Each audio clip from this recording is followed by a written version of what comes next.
ఒకే ఒక నియోజకవర్గం, కాని అది చెప్పే పాఠం చాలా పెద్దది. అద్దంకిలో ఓటర్లిచ్చిన తీర్పును లోతుగా పరిశీలిస్తే మనకు చాలా విషయాలు అర్థమవుతాయి. అసలు సంక్షేమ పథకాలకు, రోజువారీ సమస్యలకు మధ్య ప్రజలు దేనికి ఓటు వేశారు? పదండి, ఈ ఆసక్తికరమైన రాజకీయ కథను విశ్లేషిద్దాం. మన విశ్లేషణ మొదలయ్యేదే ఇక్కడే, ఆంధ్రప్రదేశ్లోని బాపట్ల జిల్లాలో ఉన్న అద్దంకి నియోజకవర్గం. ఈ ప్రాంతం యొక్క భౌగోళిక, సామాజిక పరిస్థితులే ఇక్కడి ఎన్నికల ఫలితానికి పునాది వేశాయి అని చెప్పొచ్చు. 2024 ఎన్నికల్లో అద్దంకిలో ఒక అసాధారణమైన విషయం జరిగింది. ఏకంగా 93% పోలింగ్ నమోదైంది. ఇది రాష్ట్ర సగటు కన్నా చాలా చాలా ఎక్కువ. ఇంత పెద్ద సంఖ్యలో ప్రజలు పోలింగ్ కేంద్రాలకు తరలివచ్చారంటే వాళ్లొక బలమైన సందేశం ఇవ్వాలనుకుంటున్నారని మనం అర్థం చేసుకోవాలి. చూడండి, ఇంత భారీ ఓటింగ్ అనేది కేవలం ఒక అంకె కాదు, అదొక నిశ్శబ్ద విప్లవం లాంటిది. ప్రజలు తమ నాయకులకు చాలా స్పష్టమైన, శక్తివంతమైన సందేశాన్ని పంపారు. ఇందుకీ ఆ సందేశమేంటి, దాని వెనకున్న కారణాలేంటో ఇప్పుడు చూద్దాం. ఇక ఫలితం చూస్తే 2024లో తెలుగుదేశం పార్టీకి ఏకంగా 24,890 ఓట్ల భారీ మెజార్టీ వచ్చింది. ఈ మార్పు ఎందుకొచ్చింది? ఈ గెలుపు ఎందుకింత నిర్ణయాత్మకంగా ఉంది అనేదే మన విశ్లేషణలో చాలా ముఖ్యమైన ప్రశ్న. అయితే ఈ మార్పు అనేది రాత్రికి రాత్రే జరగలేదు. దీని వెనుక ఒక దశాబ్ద కాలపు కథ దాగి ఉంది. ఆ కథేంతో ఇప్పుడు సంఖ్యల రూపంలోనే చూద్దాం. ఈ చార్ట్ చూడండి, చాలా ఆసక్తికరంగా ఉంది. 2014లో వైఎస్సార్సీపీ 4,235 ఓట్ల తేడాతో గెలిచింది. కాని 2019 వచ్చేసరికి సీన్ మారింది. టీడీపీ 12,991 ఓట్ల మెజారిటీతో గెలిచింది. ఇక 2024కి ఆ మెజారిటీ రెట్టింపు కంటే ఎక్కువై 24,890కి చేరింది. అంటే గత 10 ఏళ్లుగా ప్రభుత్వ వ్యతిరేకత స్పష్టంగా, వేగంగా పెరుగుతూ వచ్చిందని ఈ నంబర్స్ మనకు చెప్తున్నాయి. ఇప్పుడు అసలు విషయానికొద్దాం. ఈ ఎన్నికల కథ మొత్తం ఈ ఒక్క అంశం చుట్టూనే తిరిగింది. ఓటర్ ముందు 2 విషయాలున్నాయి. ఒకటి, ప్రభుత్వం వారి బ్యాంక్ ఖాతాల్లో వేస్తున్న డబ్బు. రెండవది, వారి ఇంటి ముందు గుంతలమయమైన రోడ్డు, ఖాళీగా వస్తున్న కుళాయిలు. ఈ రెండింటి మధ్య ప్రజలు దేన్నెచ్చుకున్నారు? దీన్ని ఒక త్రాసులా ఊహించుకోండి. ఒకవైపు ప్రభుత్వం అమలు చేస్తున్న రైతు భరోసా, అమ్మఒడిలాంటి పెద్ద పథకాల బరువు. మరోవైపు చెట్టకుప్పలు, నీళ్లు రాని పైపులు, అధ్వానమైన రోడ్లు వంటి రోజువారీ సమస్యల భారం. ఓటరు దృష్టిలో ఏ తక్కిడ కిందికి దిగింది? ఇక్కడే మనమొకటి గుర్తుంచుకోవాలి. రాజ్యాంగం మనకు భావప్రకటన స్వేచ్ఛను ఇచ్చింది. మన సమస్యల గురించి, మన అవసరాల గురించి బాధ్యతాయుతంగా మాట్లాడటం మన హక్కు. అదే ప్రజాస్వామ్యానికి నిజమైన బలం.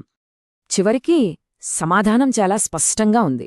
ఈ నివేదిక ఏం చెబుతోందంటే, సంక్షేమ పథకాల ద్వారా కలిగే సంతోషం కన్నా స్థానిక సమస్యల వల్ల కలిగే అసంతృప్తే ఓటర్పై ఎక్కువ ప్రభావం చూపింది. వాళ్ల రోజువారీ జీవితాన్ని మెరుగుపరచని పాలనపై తమ అసంతృప్తిని ఓటు రూపంలో చూపించారు. అయితే కథ ఇక్కడితో అయిపోలేదు. అద్దంకి అంటే ఒకే ప్రాంతం కాదు, అది 5 విభిన్న మండలాల సమాహారం. ప్రతి మండలానికి ఒక ప్రత్యేకమైన కథ, కొన్ని ప్రత్యేకమైన సమస్యలు ఉన్నాయి. వాటిని అర్థం చేసుకుంటేనే మనకు పూర్తి చిత్రం కనిపిస్తుంది.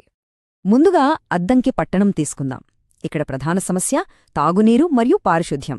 పెద్ద నీటి ప్రాజెక్టులు మొదలుపెట్టినా అవి ఇంకా పూర్తి కాకపోవడం ప్రజలను నిరాశపరిచింది. తరువాతి మండలం బల్లికురవ.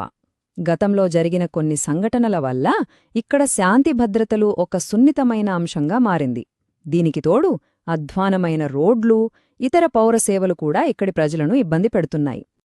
ఇక సంతమాగులూరు విషయానికొస్తే ఇది ఎక్కువగా ఎస్సీ, బీసీ జనాభా ఉన్న గ్రామీణ ప్రాంతం. ఇక్కడ జీవనోపాధి సమస్యలు, పంటలకు సరైన సాగునీరు అందకపోవడం, సరైన రవాణా సౌకర్యాలు లేకపోవడం ప్రధాన సమస్యలుగా ఉన్నాయి. కొరిసపాడు మండలం. ఇది రైతులకు గుండెకాయలాంటిది. ఇక్కడ ప్రతి ఓట్లోనూ వ్యవసాయం కనిపిస్తోంది. రైతులకు కావాల్సింది 2 సరైన సమయానికి నీరు, పండించిన పంటకు గిట్టుబాటు ధర. ఈ 2 వారి జీవితాలను శాసిస్తాయి. చివరిగా జనకవరం పంగులూరు మండలం. ఇది నియోజకవర్గంలో కొంచెం మారుమూల ప్రాంతం. ఇక్కడ అభివృద్ధి ఇంకా పూర్తిస్థాయిలో చేరలేదు.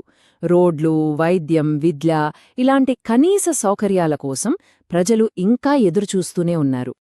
చూశారుగా, ఈ మండలాల విశ్లేషణ నుంచి మనం నేర్చుకోవాల్సిన కీలకమైన పాఠం ఒక్కటే: రాజకీయాలు అంతిమంగా స్థానికమైనవి. రాష్ట్రవ్యాప్తంగా చెప్పే పెద్ద పెద్ద మాటలు స్థానిక ప్రజల చిన్న చిన్న అవసరాలను విస్మరిస్తే పనిచెయ్యవు. సరే, ఇప్పటివరకు సమస్యను అర్థం చేసుకున్నాం. ఇప్పుడు పరిష్కారం వైపు అడుగులేద్దాం. ఈ డేటా ఆధారంగా ప్రజల నమ్మకాన్ని గెలుచుకోవడానికి ఒక స్పష్టమైన బ్లూప్రింట్ను ఎలా తయారు చేయవచ్చో ఇప్పుడు చూద్దాం. ఈ నివేదిక ప్రకారం ప్రజల జీవితాలపై తక్షణ ప్రభావం చూపేవి ఈ 3 ప్రాజెక్ట్లే: ప్రతి ఇంటికి సురక్షితమైన తాగునీరు, ప్రతి గ్రామానికి సక్రమమైన రోడ్డు, ప్రతి బిడ్డకు ఆధునిక పాఠశాల.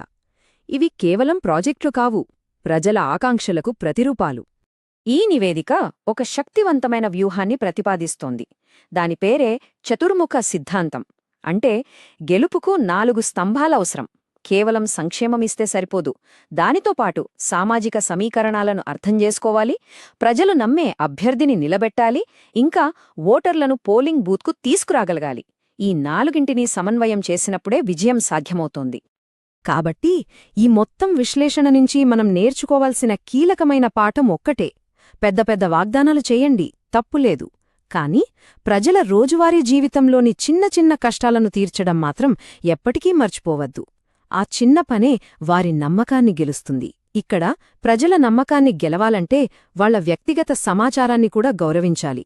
భారతదేశం యొక్క డిజిటల్ డేటా పరిరక్షణ చట్టం ప్రకారం వారి అనుమతి లేకుండా వారి సమాచారాన్ని ఉపయోగించడం సరైనది కాదు. ఈ గౌరవం నమ్మకానికి పునాది. ఈ విశ్లేషణను ఒక ఆలోచింపచేసే ప్రశ్నతో ముగిద్దాం. ఒక్కసారి ఆలోచించండి. సంవత్సరానికి ఒకసారి అకౌంట్లో పడే డబ్బు ముఖ్యమా, లేక ప్రతిరోజూ మనల్ని ఇబ్బంది పెట్టే సమస్యకు పరిష్కారం ముఖ్యమా? దీనిపై మీ అభిప్రాయమేమిటి? మీరు ప్రజలకు సేవ చేసే నాయకుడిగా ఎదగాలనుకుంటే, మీ నియోజకవర్గాన్ని అభివృద్ధి చెయ్యాలనుకుంటే blueprintstrategies.ai ని సంప్రదించండి. mgr@blueprintstrategies.ai కి ఈమెయిల్ చేయండి, లేదా 08042041602కి కాల్ చేయండి. Purpose beyond politics.